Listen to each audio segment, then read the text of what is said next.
কখনো কি এটি চিন্তা করেছেন আপনার চারপাশের সাধারণ জিনিস যা আপনি প্রতিদিন দেখেন তার ভিতরে এমন একটি দুনিয়া লুকানো আছে যা কেবল মাইক্রোস্কোপের মাধ্যমেই দেখা যায়। তো রহস্যের সমাহারের এবারের পর্বে আমি আপনাকে সেই সমস্ত জিনিসের এমন জগৎ দেখাবো যা দেখে আপনি নিজের চোখের উপরই বিশ্বাস করতে পারবেন না। আর এই ভিডিওর প্রতিটি পয়েন্টে আপনি আশ্চর্য হয়ে যাবেন আর চিন্তা করতে বাধ্য হবেন আসলেই কি এগুলো সেই সব জিনিস যা আপনি প্রতিদিন দেখেন নাকি অন্য কিছু। তাই ভিডিওটি শেষ পর্যন্ত দেখুন এবং ভিডিওটি লাইক করুন। আর আপনি যদি রহস্যের সমাহার চ্যানেলের নতুন দর্শক হয়ে থাকেন তাহলে অনুরোধ করব চ্যানেলটি সাবস্ক্রাইব করার জন্য এবং পাশে থাকা বেল আইকনটি অলে প্রেস করার জন্য। Number 1, ball pen. বন্ধুরা, কলমের ব্যবহার তো আপনি প্রতিদিনই করেন, কিন্তু আপনি কি কখনো এটি ভেবে দেখেছেন এই কলমটি আসলে কিভাবে কাজ করে? আর কখনো কি কলমকে মাইক্রোস্কোপের নিচে দেখেছেন? আর যখন আমরা এই কলমকে মাইক্রোস্কোপের নিচে জুম করি তাহলে আমরা একটি ছোট গোলাকার আকৃতির বল দেখতে পাবো যা লেখার সময় ক্রমাগত ঘুরতে থাকে। আর এই বলের কাজ হলো কালিকে মসৃণ পৃষ্ঠে লিপিবদ্ধ করা, যার কারণে আপনার লেখা খুব মসৃণ এবং প্রবাহমান হয়ে থাকে। আর এই ছোট বলের কারণেই একে বল পেন বলা হয়। আর এই বলটি নিপের জায়গায় স্থির থাকে। তাছাড়া মাইক্রোস্কোপের নিচে এই বলটি দেখতে হুবহু একটি বুলেটের মতো হয়ে থাকে। নাম্বার 2, বন্ধুরা, মোবাইল ফোনের ব্যবহার তো আমরা প্রতিদিনই করি, কিন্তু আপনি কি কখনো ভেবে দেখেছেন আমরা মোবাইল স্ক্রিনে যে ছবি এবং রঙগুলি দেখে থাকি তা আসলে কিভাবে তৈরি হয়? আর যদি আমরা মোবাইল স্ক্রিনকে মাইক্রোস্কোপ দিয়ে জুম করে দেখি তাহলে স্ক্রিনের পিক্সেলগুলি দৃশ্যমান হয়ে থাকে। আর এই পিক্সেলগুলি 3টি রঙের সংমিশ্রণে তৈরি হয়ে থাকে, যেমন লাল, সবুজ ও নীল, অর্থাৎ RGB। আর এই 3টি কালার একত্র হওয়ার কারণে আমরা সবগুলো রং দেখতে পাই যা আপনি আপনার মোবাইল স্ক্রিনে দেখেন। আর এই ছোট ছোট পিক্সেলগুলি একত্রিত হয়ে একটি নিখুঁত ইমেজ তৈরি করে। এখন এটি ভাবুন, যে জিনিস আমরা আমাদের চোখে একটি স্মুথ ডিসপ্লে রূপে দেখে থাকি কিন্তু তা মাইক্রোস্কোপে দেখলে আলাদা আলাদা রঙের ছোট ছোট ব্লকের সংমিশ্রণ হয়ে থাকে। নাম্বার 3, আপনি নিশ্চয়ই ভ্যালক্রো এর নাম শুনেছেন। এটি এমন একটি জিনিস যা আমাদের জুতো, ব্যাগ এবং জামাকাপড়ের উপরে দেখে থাকি। আর এটি জোড়া লাগানোর কাজ করে থাকে। কিন্তু আপনি কি কখনো ভেবে দেখেছেন এই ভ্যালক্রো আসলে কাজ করে কিভাবে? যখন আমরা ভ্যালক্রোকে মাইক্রোস্কোপের সাহায্যে দেখি তখন আমরা এটি জানি যে এর এক পাশে ছোট ছোট হুক এবং অপর পাশে ছোট ছোট সুতো হয়ে থাকে। আর যখনই আমরা ভ্যালক্রোকে একে অপর প্রান্তের সাথে লাগাই তখন এই হুক এবং সুতোর মধ্যে আটকে যায়। আর এজন্য এটা এত শক্তিশালী গ্রিপ তৈরি করে। আর যখনই আপনি এটিকে আলাদা করবেন তখন এই সন্তোষজনক শব্দ ভেসে আসে।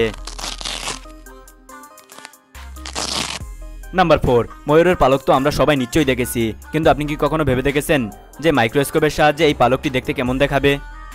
তাছাড়া ময়ূরের পালকের ডিজাইন যা আমাদের সাধারণ চোখে রঙিন ও মসৃণ দেখায়, কিন্তু মাইক্রোস্কোপে এটি একটি জটিল কাঠামো হয়ে থাকে। প্রতিটি স্ট্যান্ড আলাদা আলাদা রঙের মাইক্রোস্কোপিক প্যাটার্নে ভরা, যেমন নীল, সবুজ, সোনালী ও চকচকে স্ট্যান্ড, যা দেখে এটি মনে হয় যে কেউ ভালোবাসার সাথে একটি মাস্টারপিস তৈরি করেছে। নাম্বার 5, যখন আমরা একটি বালির কণা মাইক্রোস্কোপের নিচে দেখে থাকি তখন এই সাধারণ দেখতে বালুর কণা দেখলে মনে হয় যে একটি অন্য জগতের অংশ। আর এই বালির কণাগুলো একে অন্যের থেকে আলাদা গঠনের হয়ে থাকে। কিছু কণা তো অনেক মোটা বা বিভিন্ন রঙের রত্ন পাথরের মতো হয়ে থাকে। আর একটি মজার কথা হলো এই বালির ছোট ছোট মাইক্রোস্কোপিক পার্টিকেল আসলে ছোট পাথর, খনিজ পদার্থ ও ফেলোসেস টুকরো হয়ে থাকে। নাম্বার 6, এখন আমাদের আঙ্গুলের ছাপকে মাইক্রোস্কোপের নিচে দেখি। মাইক্রোস্কোপের সাহায্যে দেখলে আঙ্গুলের যে পাতলা পাতলা লাইন হয়ে থাকে যা আমাদের কাছে সহজ নিদর্শন মনে হয়, কিন্তু মাইক্রোস্কোপে এটি দেখলে এটি একটি টেবিলের মতো হয়ে থাকে। তাছাড়া এই লাইনগুলোর মধ্যে ছোট ছোট ঢাল এবং উপত্যকা হয়ে থাকে। আর যখন আমরা এটি আরও ঝুম করি তখন এই ঢালগুলিতে সামান্য আর্দ্রতা বা ঘাম জমা দেখতে পাই। নাম্বার 7, কাপড়কে যদি মাইক্রোস্কোপের সাহায্যে দেখা হয় তবে এটি দেখতে কেমন দেখাবে?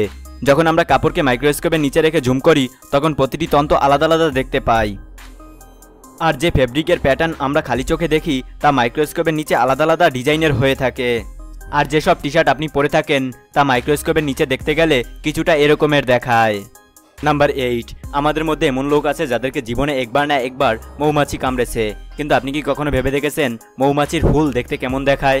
আসলে মাইক্রোস্কোপের নিচে এই হুল দেখতে একটি ধারালো তীরের মতো দেখায় যা কিনা ছোট ছোট কাঁটার মতো হয়ে থাকে। আর এই কাঁটার কারণেই এটি আমাদের ত্বকে আটকে যায়। নাম্বার 9, স্পাইডার ওয়েব মানে মাকড়সার জাল। মাইক্রোস্কোপের সাহায্যে মাকড়সার এই পাতলা জাল খুবই শক্তিশালী দেখায়। তাছাড়া মাকড়সার এই জালের স্তম্ভ সাধারণ চোখে সুতোর মতো মনে হয়, কিন্তু মাইক্রোস্কোপে এই কাঠামো খুবই বিস্তৃত এবং স্থিতিস্থাপক হয়ে থাকে। আর এটি দেখে এটাই মনে হয় যে মাকড়সা কি অসাধারণ কারুকার্যই না করে থাকে। নাম্বার 10, চিনির ব্যবহার তো আমরা প্রতিদিনই করি, কিন্তু আপনি কি কখনো চিনিকে মাইক্রোস্কোপের নিচে দেখেছেন? আসলে যখন চিনিকে মাইক্রোস্কোপের নিচে দেখা হয় তখন এটি চকচকে এবং জ্যামিতিক আকারের কিউবের মতো হয়ে থাকে। আর এই ছোট ছোট দানাগুলো একদম নিখুঁত হয়ে থাকে, আর যা দেখে এটি মনে হয় যে কেউ পরম যত্নে তাদের তৈরি করেছে। তাছাড়া লবণ, যা আমরা প্রতিদিনই খেয়ে থাকি, আর যখন লবণকে মাইক্রোস্কোপের নিচে দেখা হয় তাহলে তা দেখতে কিছুটা এরকমের দেখায়। এছাড়া যে কফি আমরা প্রতিদিন সেবন করে থাকি তা মাইক্রোস্কোপিক লেভেলে দেখতে গেলে এমন হয়ে থাকে। আর এখন আপনি যে কফিটি দেখছেন তা একটি এসপ্রেসো কফির দানা, আর যা দেখতে সোনালী এবং চকচকে বর্ণের হয়ে থাকে, আর আপনি হয়তো কখনো ভাবেননি যে একটি কফির দানা দেখতে এরকমের হবে।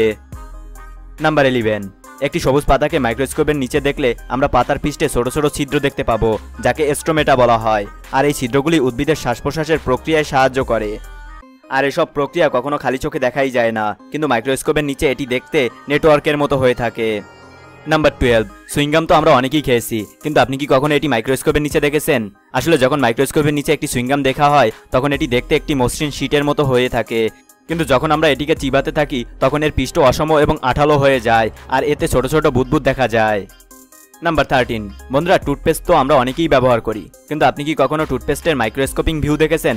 আসলে টুথপেস্ট মাইক্রোস্কোপের নিচে দেখা হলে এতে ছোট ছোট দানা দেখা যায়, আর এই দানা যা আপনার দাঁতে লেগে থাকা ময়লা দূর করে থাকে, আর প্রতিটি দানা চকচকে এবং দেখতে ছোট স্কুবারের মতো হয়ে থাকে। নাম্বার 14, মাইক্রোস্কোপের নিচে যদি একটি কাগজকে দেখা হয় তবে এটি দেখতে একটি জালের মতো হয়ে থাকে, যা কিনা ছোট ছোট ফাইবার দিয়ে তৈরি হয়ে থাকে, আর এই ফাইবারগুলি কাগজকে শক্তি দিয়ে থাকে। আর আপনি যদি কোনো রিসাইক্লিং কাগজের দিকে তাকান তবে তাতে আরও ছোট ছোট ইমপ্রিন্ট দেখতে পাবেন। নাম্বার 15, যখন মাইক্রোস্কোপের সাহায্যে হাতে আটকে যাওয়া কাঁটা দেখা হয় তখন সেই ক্ষত অনেক বড় দেখায়, কিন্তু এই ক্ষত সামান্য হয়ে থাকে। আর যখন পাতলা সুই দ্বারা এই কাঁটা সরানো হয় তখন এটি দেখে এটা মনে হয় যে ত্বকের নিচে একটি ছোট লাঠি আটকে রয়েছে। নাম্বার 16, বন্ধুরা, এখন যেই জিনিসটির কথা বলবো তা আমরা প্রতিনিয়তই রান্নার কাজে ব্যবহার করে থাকি, আর এই জিনিসটি হলো তেল। আর যখনই মাইক্রোস্কোপের সাহায্যে এই তেলকে দেখা হয় তখন এটি দেখতে ট্রান্সপারেন্ট তরলের মতো দেখায়, কিন্তু এতে ছোট ছোট ফোঁটা এবং বুদবুদ ভাসমান দেখা যায়, আর প্রতিটি ফোঁটার আকার ভিন্ন হয়ে থাকে। আর এটি দেখে এটাই মনে হয় যে তেলের ভেতরে একটি লুকানো মহাবিশ্ব রয়েছে। নাম্বার 17, বন্ধুরা, এটি ভালোভাবে খেয়াল করে দেখেন। আপনি কি এটি অনুমান করতে পেরেছেন এটি কিসের ছবি? আমি আপনাকে বলবো, শুনলে আপনি হতবাক হয়ে যাবেন। আসলে এটি একটি টুথব্রাশের একটি ব্রিসলের ছবি, যা আপনি প্রতিদিন ব্যবহার করেন, আর এর উপরে আপনি যে ছোট ছোট আবর্জনার মতো জিনিস দেখছেন তা আসলে টুথপেস্ট। হ্যাঁ, এটাই সেই টুথপেস্ট যা ব্যবহার করার পর ব্রিসেলে লেগে থাকে। সাধারণ চোখে তো এটি দেখা যায় না, কিন্তু মাইক্রোস্কোপের সাহায্যে এটি পুরোপুরি দেখা যায়, আর যখন এটি জুম করা হয় তখন সেই ব্রিসেল বেশ রুক্ষ এবং অসম চেহারার হয়ে থাকে, যা আগে পুরোপুরি মসৃণ ছিল। নাম্বার 18, বন্ধুরা, এটি কল্পনা করুন যে আপনার রক্ত মাইক্রোস্কোপের নিচে রেখে 400 গুণ জুম করা হয়, তবে আপনি রক্তের ভেতরের কোষ দেখতে পাবেন। আর এই লোহিত রক্তকণাগুলো ছোট ছোট ডিস্কের মতো দেখায়, যা কিনা প্লাজমার রূপে সাঁতার কাটতে থাকে। আর এর সাথে আপনি সাদা রক্তও দেখতে পাবেন, যা কিনা জীবাণুর বিরুদ্ধে লড়তে থাকে, এবং আরও জুম করলে আপনি ব্যাকটেরিয়া এবং প্রোটোজোয়া দেখতে পাবেন। আর যে রক্ত খালি চোখে লাল তরল মনে হয়, কিন্তু এর মাইক্রোস্কোপিক ভিউ এক আলাদা পৃথিবী দেখায়। তো বন্ধুরা, এবারের ভিডিওটি এই পর্যন্তই। ভিডিওটি কেমন হয়েছে তা কমেন্টে জানান। ভিডিওটি ভালো লাগলে ভিডিওটি লাইক করুন। আর আপনি যদি রহস্যের সমাহার চ্যানেলের নতুন দর্শক হয়ে থাকেন তাহলে অনুরোধ করব চ্যানেলটি সাবস্ক্রাইব করার জন্য এবং পাশে থাকা বেল আইকনটি অলে প্রেস করার জন্য।